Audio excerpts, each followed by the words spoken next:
Most soldiers die when their rifle runs dry. Cleto Rodriguez didn't. In 2 hours and 30 minutes, he killed 82 Japanese soldiers with a borrowed rifle, an enemy machine gun, and 5 grenades. What happened at Paco Station wasn't luck. It was the moment one undertrained, 1-year-old newsboy turned a hopeless firefight into one of the deadliest one-man assaults of the entire Pacific War. Stay to the end, and you'll understand how a single soldier rewrote the rule of survival. When your weapon is empty, you don't retreat, you take theirs. Most men in Company B never even reached the field outside Paco Station. By 9, the place had become a perfect Japanese kill zone, a flat stretch of open ground with zero cover, framed by concrete walls, packed with machine guns, snipers, and a 20mm cannon, designed to turn infantry into red mist. The first burst came screaming out of the station before anyone saw the muzzle flash. 3 Americans dropped instantly. Then another, then another. Within 15 seconds, 40 men were pinned face down in the dirt, unable to crawl forward, unable to retreat, trapped under the rattling scream of Type 99 machine guns. The order was clear. No advance possible. Hold position. Wait for reinforcements. But Cleto Rodriguez didn't wait.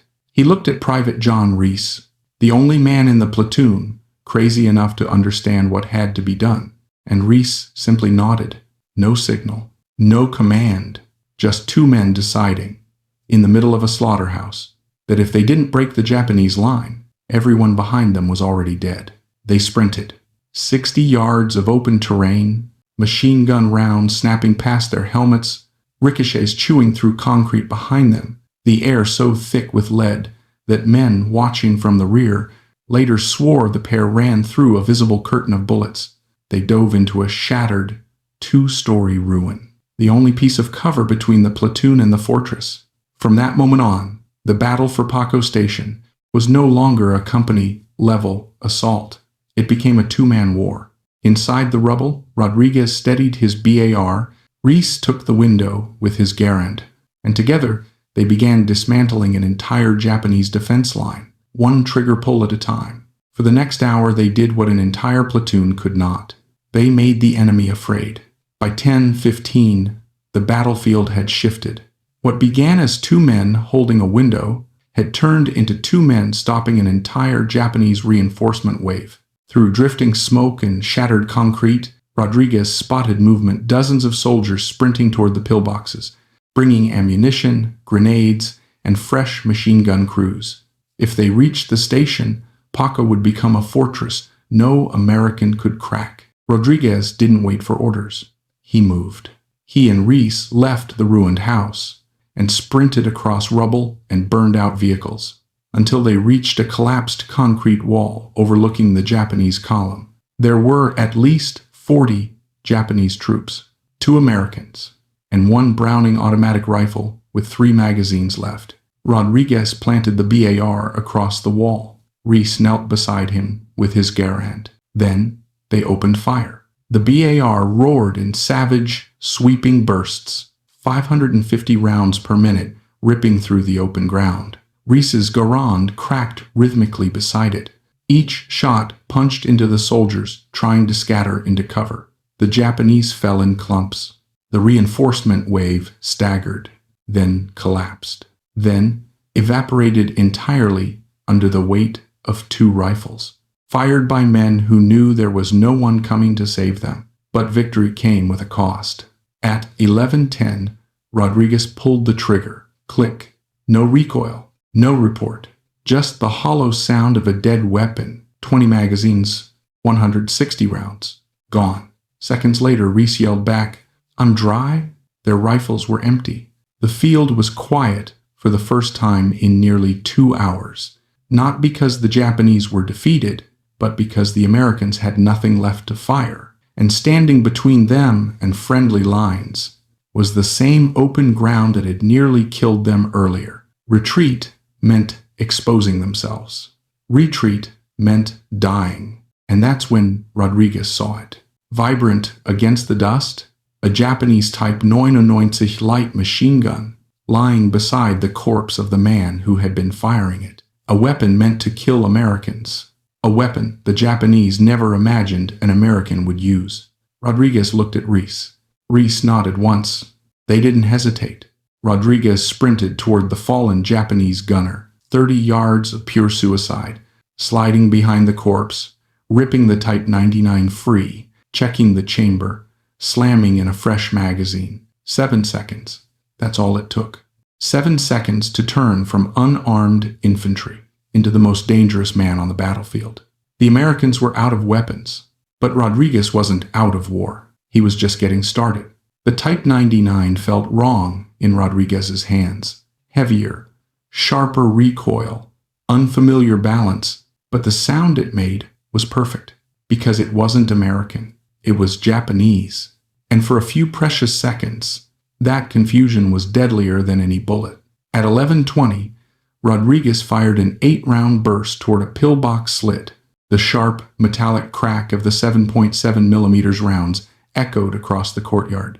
Inside Paco Station, Japanese soldiers hesitated. They heard their own gun, but from the wrong direction. That hesitation bought Rodriguez the one thing he needed: time. He advanced in 5-meter bounds, Reese behind him, lifting his empty Garand to mimic covering fire. To the Japanese watching from firing ports, 2 rifles were still shooting at them. They didn't know one of them had no ammunition at all. By 11:30, Rodriguez had closed to within 30 yards. He shot 3 soldiers who rushed from a side entrance, then slid behind a mound of shattered masonry as the station's heavy machine gun tore the air apart above him. 25 yards, 20 yards, 18. This was knife fight distance. Too close for the Japanese to bring their big guns to bear. Too close for Rodriguez to turn back. He pulled a grenade from his belt. MK, 2 fragmentation, 4 ounces of TNT. 1 lethal promise. Rodriguez yanked the pin, counted 2 seconds, and threw. The blast shook the concrete entrance. Screams. Metal collapsing. He threw another, then another. 5 grenades in 5 seconds. A rolling sequence of concussions that ripped through the station's defenders. When the smoke thinned, the 20mm cannon lay twisted like broken rebar. 7 Japanese soldiers were dead, their firing ports shattered, their weapons silent. A fortress had been cracked open by a single man with a captured gun and 5 grenades. Rodriguez called back to Reese. "We're pulling out. Move." They began bounding backward. Rodriguez firing short, vicious bursts from the Type 99. Reese sprinting between chunks of collapsed concrete, holding his empty rifle like it still had teeth. Then, at 12:11, a single Japanese round caught Reese center mass. He staggered, dropped. The world fell silent except for Rodriguez shouting his friend's name. He ran back, grabbed Reese under the arms, dragged him behind a ruined wall. Reese was bleeding fast, his breaths thin. He looked at Rodriguez and whispered, "Go, go. I'm done." Rodriguez stayed anyway. 30 seconds that changed nothing and meant everything. Then he ran, through open ground, through incoming fire, through the smoke of a station he had nearly taken alone. At 12:15, he reached American lines. 1 rifleman returning where 2 had gone forward. Behind him, Paco Station was collapsing. 82 Japanese soldiers were dead. The station's defenses shattered, and the men pinned down for 3 hours, finally rose and advanced, because one soldier refused to retreat when his weapon ran dry. When Rodriguez reached friendly lines at 12:15, he didn't collapse, didn't celebrate, didn't even speak. He just stood there, coat torn, hands burned from hot metal, face blackened by smoke and dust, holding an enemy machine gun, like it was simply the next tool he'd picked up that day. Behind him, Paco Station was no longer a fortress. It was a tomb. 82 Japanese soldiers lay dead. The 20mm cannon destroyed. The pillboxes silent. The strong point Americans had been unable to breach now belonged to them, because a 2 one-year-old private had walked straight into it. The men of Company B stared at Rodriguez. as if he were something unreal, not heroic, impossible. 3 hours earlier, they'd been pinned down, certain they were facing a slaughter. Now they were advancing through ground one soldier had cleared alone. But the victory had a cost. News of John Reese's death traveled through the company like a cold wind. Some said his bravery equaled Rodriguez's. Others said without Reese's steady covering fire, even with an empty rifle, none of it would have been possible. 2 men had gone forward. Only one returned. The army promoted Rodriguez on the spot. But battlefield promotions are quiet things. No ceremony, no speeches. Just a recognition that a man has become something more than his rank. 2 days later, he proved it again, killing 6 more Japanese soldiers and destroying a second 20mm gun in another solo strike. Word began to spread. Who is this kid? How is he doing this? How did he live?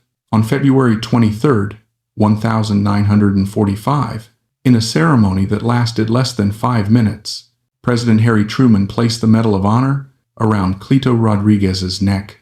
The citation described conspicuous gallantry. Historians would later call it one of the most lethal one-man assaults of the entire Pacific War. But Rodriguez never bragged, never embellished, rarely even spoke of Manila after the war. When people asked him how he survived, his answer was always the same. When your rifle runs empty, you don't retreat. You find another rifle. He never said the quieter truth. The one man who served with him whispered years later. He hadn't fought to be a hero. He had fought to save the men behind him and to honor the one man beside him who didn't make it home. On December 7th, 1990, Cleto Rodriguez died at age 67. He is buried in San Antonio, Texas. The BAR is gone. The Type 99 he used is lost to the rubble of Paco Station. But the rule he rewrote endures. Bravery isn't firing the last bullet. It's doing what comes after the last bullet is gone. Most battles are remembered for strategy, for generals, for maps and arrows. But Paco Station is remembered for something far smaller and far greater. 2 men, 1 rifle that ran empty, a decision a Doctrine ever taught. Cleto Rodriguez didn't wait for orders. He didn't wait for reinforcements. He didn't wait for someone else to save the day. He saw a battlefield collapsing and chose to run toward the place everyone else was dying. He fought with what he had, and when he had nothing left, he fought with what the enemy dropped. A bar, a garand, a captured Type 99, 5 grenades, and the will to keep moving forward when every calculation said he shouldn't still be alive. That's why Paco Station matters. Not because 82 enemy soldiers died, not because a fortress fell, not even because a Medal of Honor was awarded. It matters because it proved something brutal and timeless. War favors the soldier who refuses to stop fighting. Rodriguez survived because he broke the unspoken rule of infantry combat. When you run out of ammunition, you retreat. He replaced it with a new one. When your rifle runs dry, the battle doesn't end. Your creativity begins. And long after the smoke of Manila faded, long after the last men who fought there passed into history, one truth remains. Heroes aren't the men with the most bullets. They're the men who keep going when the bullets are gone. If you want more stories of impossible courage, forgotten battles, and the soldiers who rewrote the rules of war, make sure you're here for the next one. Because history doesn't just remember victory, it remembers the men who earned it, one impossible decision at a time. The true lesson of Paco Station and of Private First Class Cleto Rodriguez's impossible 2.5-hour assault does not lie in the number of enemy soldiers killed, nor in the technical skill with which he operated a captured machine gun, nor even in the Medal of Honor that later hung around his neck. The lesson is far deeper, more uncomfortable, and far more universal than any battlefield statistic. It is the reminder that in war, as in life, outcomes are often decided not by superior equipment, perfect planning, or established doctrine, but by the individual who refuses to surrender his agency when every external factor tells him the fight is already lost. Paco Station was not won by a general's strategy or a battalion's formation. It was won by the stubborn will of a single soldier who understood that survival is not merely a matter of possessing the right tools, but of refusing to stop acting when those tools run out. At its core, the story reveals the power of adaptive resilience, the ability to pivot in the precise moment when circumstances collapse and make choices that lie outside conventional expectations. Rodriguez was not the best trained soldier on the field, nor the oldest, nor the highest ranked. He did not have decades of experience, nor special operations training, nor any advantage in firepower or positioning. What he possessed was something more primitive and far more decisive, a mind that remained functional under extreme duress, capable of recognizing opportunity even when surrounded by chaos. When his bar ran dry, he did not view it as the end of his role in the fight. He simply looked for another weapon. That simple shift in perspective from defeat to improvisation transformed what should have been a fatal moment into the turning point of the entire engagement. This reveals a second lesson. Innovation is often born not from strength, but from scarcity. Military doctrine teaches soldiers what to do when they have ammunition, support, and advantageous ground. It says far less about what to do when those things are gone. In that absence of instruction, most freeze or fall back. Rodriguez did neither. He crossed open ground under heavy fire, retrieved an enemy machine gun, and mastered it within seconds. He weaponized the psychological confusion caused by its unfamiliar sound. He used grenades not as defensive tools, but as surgical instruments to dismantle fortified positions. In other words, he broke every rule except the one that mattered most: keep moving forward. We also learn from Rodriguez the importance of individual responsibility within a collective crisis. A military unit functions as a team, but every major battle contains moments when the fate of dozens or hundreds hinges on the decision of a single person. On that February morning, the platoon behind Rodriguez had no path to advance. They were pinned in the open, certain that any movement would result in mass casualties. Had Rodriguez and Reese stayed prone and waited for orders, the company would likely have been cut down or forced into a bloody frontal assault. Instead, two soldiers chose to act. They did not do so because they believed they could win alone. They did so because they recognized that nobody else could move unless they did.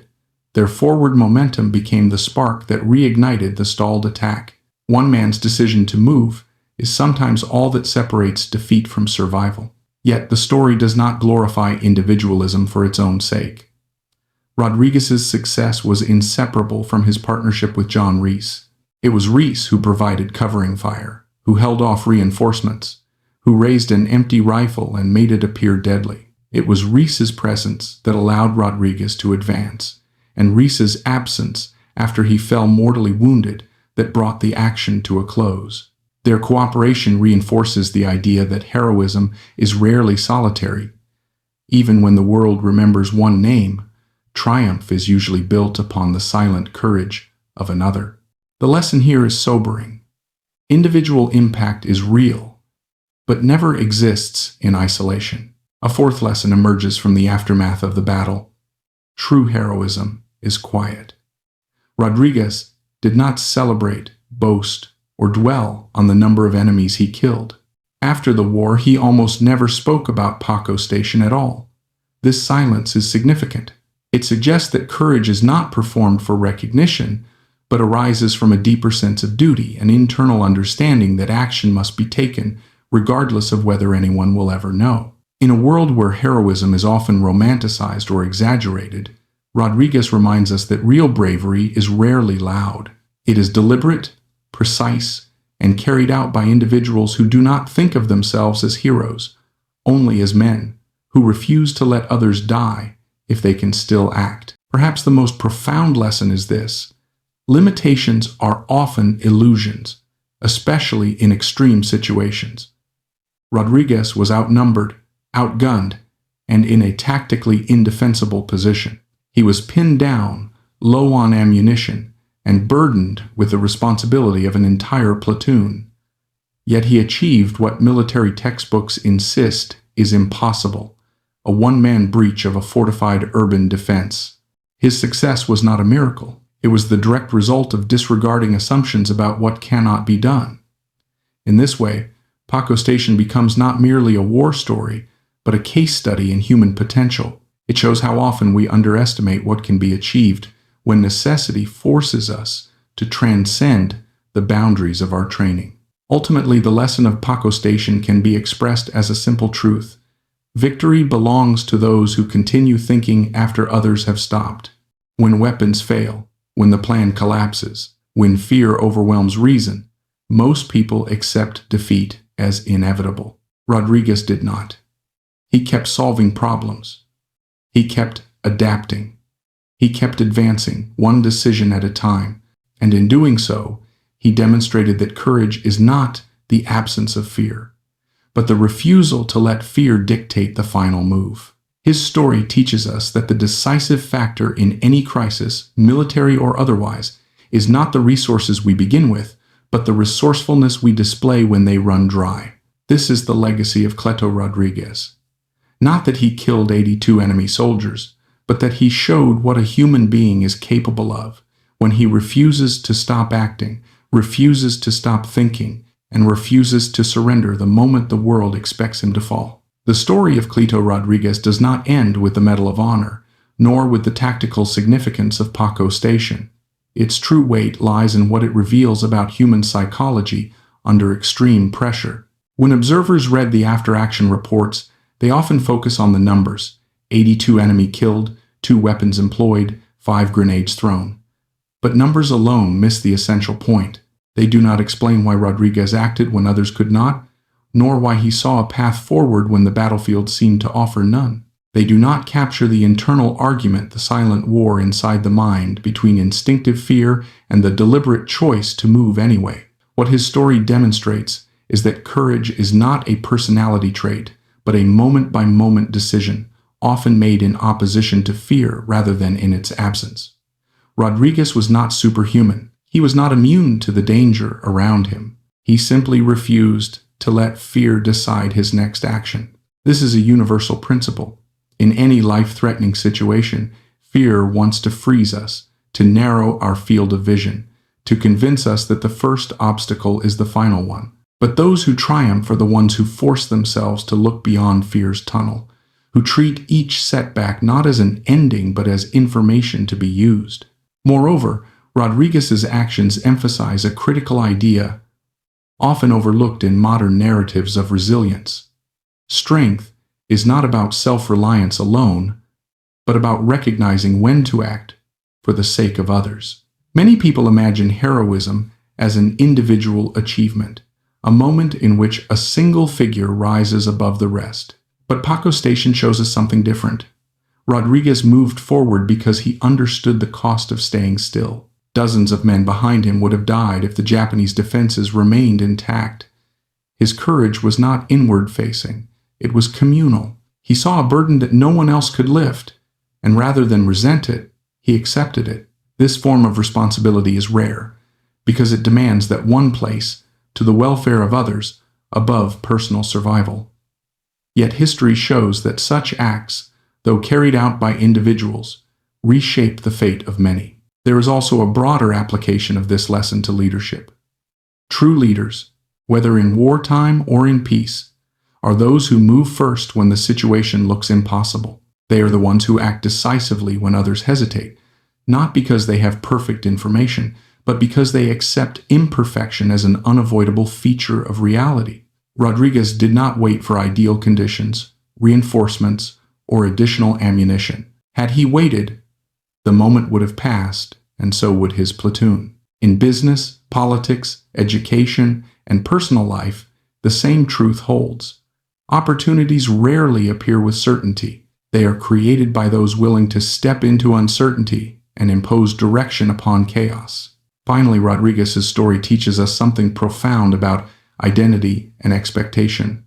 Before the war, he delivered newspapers. He was not groomed for greatness, not raised for combat, not believed to be extraordinary by any traditional measure. Yet on that February morning, he performed a feat that astonished generals, historians, and soldiers alike. This underscores a truth often forgotten. Heroes are not born in special circumstances. They emerge when ordinary people are forced into extraordinary situations and choose to rise rather than break. The uniforms, ranks, and medals are superficial markers. The essence of heroism lies in the decision to act when every instinct screams to retreat. In the end, the legacy of Paco Station is not merely a military footnote. It is a testament to the power of human will, the importance of adaptability, and the enduring impact one person can have when refusing to surrender to circumstance. It challenges us to reconsider the limits we impose upon ourselves, and to recognize that the greatest victories on or off the battlefield are won not by the ones with the most resources, but by the ones who persist after theirs have run out.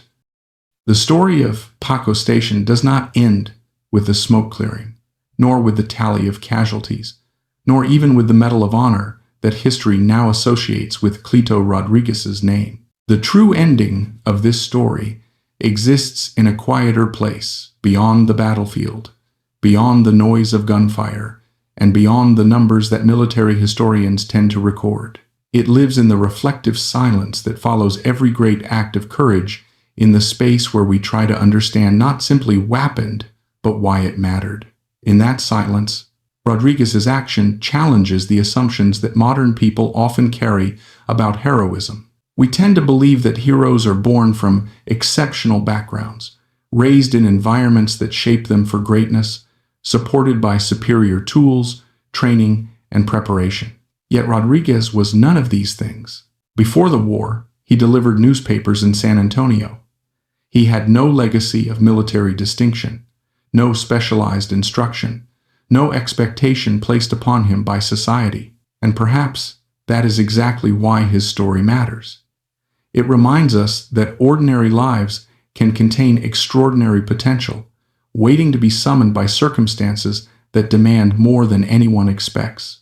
In the final minutes of the battle, as Rodriguez advanced alone toward the station with a captured enemy machine gun and 5 grenades, he embodied a principle that outlives every war. Courage is not the triumph of strength over weakness, but the triumph of will over circumstance.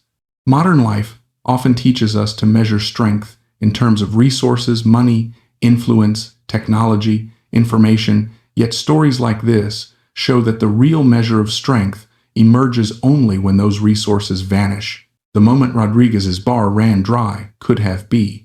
This truth echoes far beyond the constraints of military history. In our personal lives, there are moments when plans collapse, when the tools we rely on fail, when the support we expect is nowhere to be found. These moments mimic, in a much quieter way, the emptiness Rodriguez faced on that battlefield. Most of us interpret such moments as signals to stop, signals that say, "You have reached your limit." But Rodriguez teaches us that limits are not facts, they are thresholds. On one side lies fear, on the other lies possibility. And crossing that threshold does not require certainty, it requires commitment. He advanced not because he knew he would. Respe. When Rodriguez survived, as we reflect, his story teaches us that. And so the story of Paco Station, Rodriguez's legacy is not 82 enemy soldiers defeated. It is not the Medal of Honor. It is not the historical accounts written after the war. His true legacy is the rule he rewrote, one that applies far beyond combat. When your weapon, the moment you. The battle for Paco Station ends not with the last grenade thrown, nor with the final burst from a captured machine gun, but with the realization that wars are not shaped by armies alone. They are shaped by moments, brief, violent fractures in time, when the fate of dozens, hundreds, sometimes thousands of lives rests on the decision of a single human being. On February 9th, 1945, that human being happened to be a 1-year-old former newsboy from Texas, kneeling in the rubble. Clito Rodriguez's stand is more than a military anecdote. It is a declaration that the strength of a soldier is not measured by rank, or training, or pedigree, or even by the weapon he carries.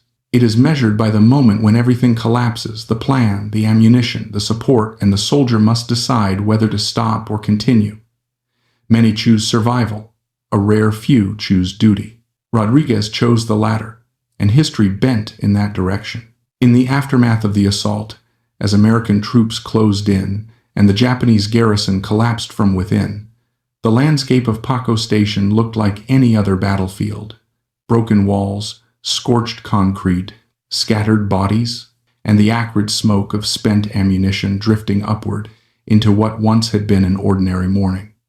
But woven into that shattered scene was something far more significant, the imprint of a transformation not of the enemy, nor of the battlefield, but of the man who had walked into. It is tempting to view Rodriguez through the lens of the extraordinary, to imagine that he possesses some rare instinct that others lack. But this interpretation diminishes the truth. He was not born for war. War carved the bravery out of him. He did not arrive in Manila a hero. Manila made him one. This is what gives his story weight. It proves that courage is not an inherited trait, but a discovered one, unearthed when a human being is forced to choose between surrender and defiance. Most never face that choice. A few reasons, even fewer rise. History often romanticizes wars as clashes of nations and strategies, battle races. This is why the story endures. It is not merely about tactics or numbers or battlefield improvisation. It is about the bond between men who step into danger, knowing they may not step out. It is about the unspoken agreement that defines every small unit action in war.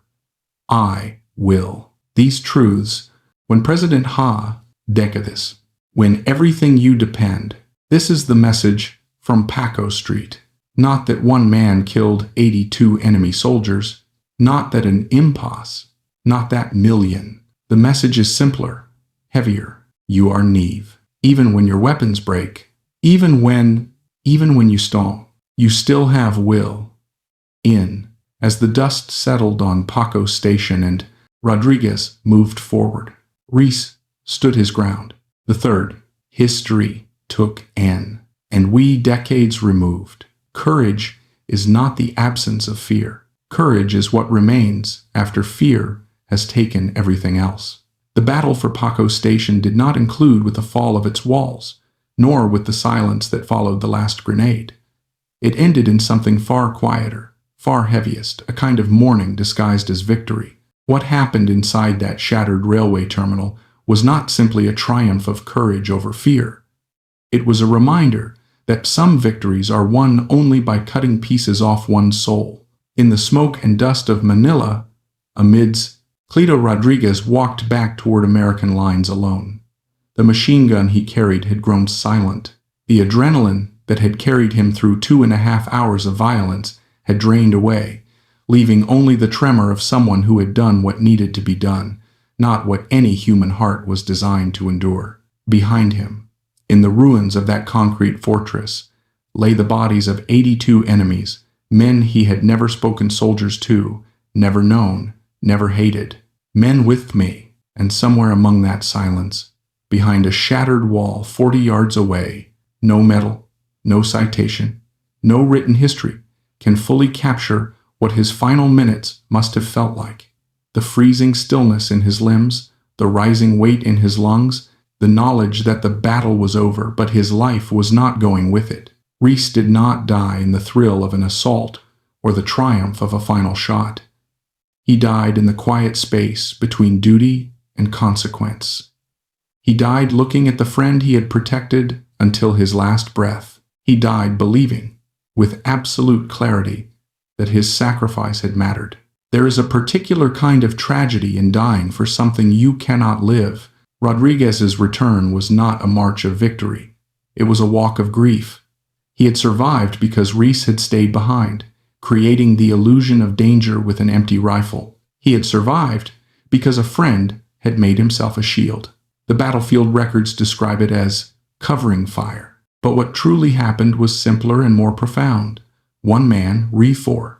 War reduces life to brutal arithmetic R. In the internet, those who have, every hero. Reese the tragedy, and still, even in its tragedy, these are not the lessons found in 10. War E.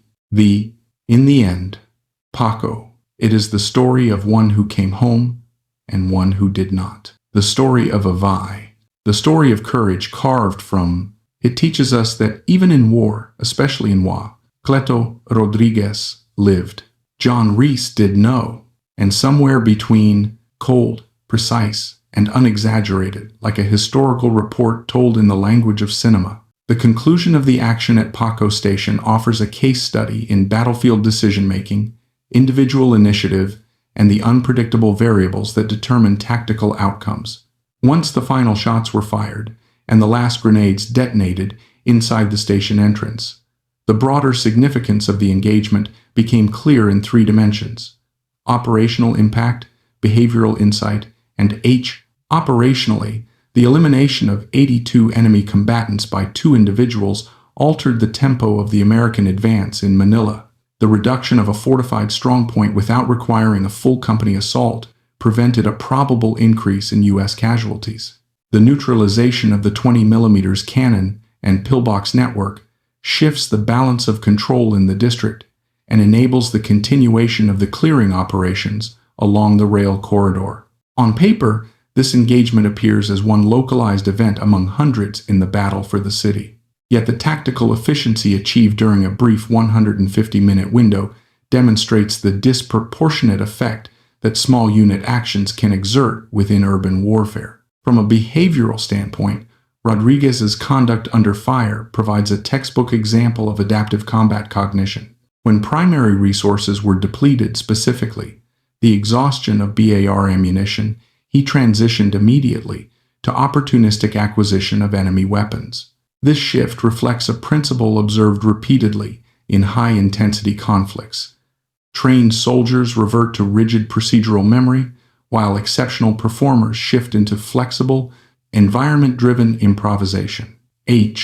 Reese's contribution, while less documented in the numerical record, demonstrates an equally critical behavioral factor: the sustaining role of visual firepower. His use of an empty rifle to create the illusion of continued threat delayed enemy counteraction and bought the seconds necessary for Rodriguez to maneuver. This phenomenon, visual suppression without ballistic output, has been observed in multiple conflicts and is categorized in military psychology as a form of perceived dominance disruption. Its effectiveness depends not on actual lethality, but on an adversary's inability to quantify the threat under conditions of stress. Historically, the Rodriguez-Reese action illustrates an underexamined pattern in World War II combat narrative: the decision influence of lower enlisted personnel acting beyond the. Once the engagement concluded, the broader implications extended beyond documentation after the Medal of Honor award. In post-war assessments, Military A, beyond urban warfare. The final assessment is clinical, not dramatic. Rodriguez's actions saved between 50 and 100 American lives, depending on the source. Reese's death represents the irreversible cost of tactical improvisation. The 82 Japanese soldiers killed constitutes a hard statistic without sentiment. The station was covered.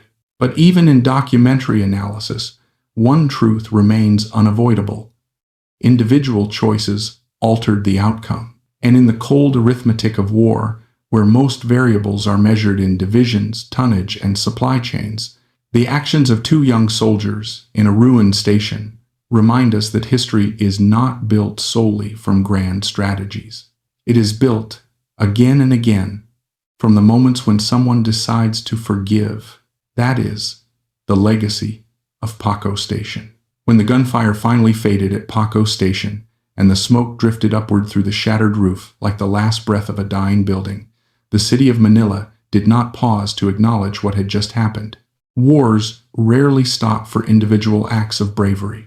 They simply swallow them, move forward, and leave the details for someone else to discover later. But in the rubble of that reinforced concrete terminal, amid torn sandbags, broken shell casings, and the bodies of men who had seen their last sunrise, something important had occurred, something small in scale, but immense in meaning. The engagement that morning did not decide the Battle of Manila, and it did not alter the trajectory of the Pacific War. Yet, for the men of Company B, who had been pinned down on open ground with no cover and no hope of advancing, the actions of two young soldiers reshaped the outcome of their world. In war, the map is measured in miles, but survival is measured in minutes. Paco Station gave them those minutes, and it did so at a cost that would ripple long after the city was liberated. Cleto Rodriguez returned to American lines alone. His uniform was torn, his weapon was not his own, and his footsteps, slow, heavy, deliberate, carried the weight of someone who had moved far beyond the instincts of self-preservation. The adrenaline that had fueled his advance was gone now, leaving behind the deeper tremor of a man who had faced the absolute edge of human fear and had continued forward anyway. Victory did not feel like triumph. It felt like exhaustion, like silence, like the uncomfortable knowledge that survival often depends not on strength, but on the accident of who falls and who continues. Behind him, somewhere in the broken geometry of collapsed walls and scorched railway platforms, lay the body of Private First Class John Reese. The official reports would later describe his role as providing covering fire, a clinical phrase that reduces sacrifice to a function. But the reality was simpler and far more human. Reese had stayed exposed, firing until his final rounds were gone, and then raising his empty rifle again and again because the illusion of threat was the only protection he could still offer. He died not in the rush of an assault or the chaos of close combat, but in the narrowing quiet that follows a fatal wound, aware, conscious, and still trying to shield the man he had fought beside for hours. If Rodriguez embodied adaptation, Reese embodied loyalty, and war, indifferent to heroics, claimed one and returned the other. Once the station was secured, once the Japanese positions were neutralized, and once the pinned platoon finally advanced, the battlefield reverted to the familiar stillness that arrives after violence. The tactical reports were written, the casualty numbers recorded, the officers made their assessments. But none of those documents captured the atmosphere of that place, the way blood darkened the concrete, the way wind lifted dust from the shattered windows, the way the station seemed to exhale after the pressure of sustained fire. War zones have a way of erasing identity. Bodies become positions. Decisions become outcomes. But somewhere within that erasure, humanity still tries to assert itself.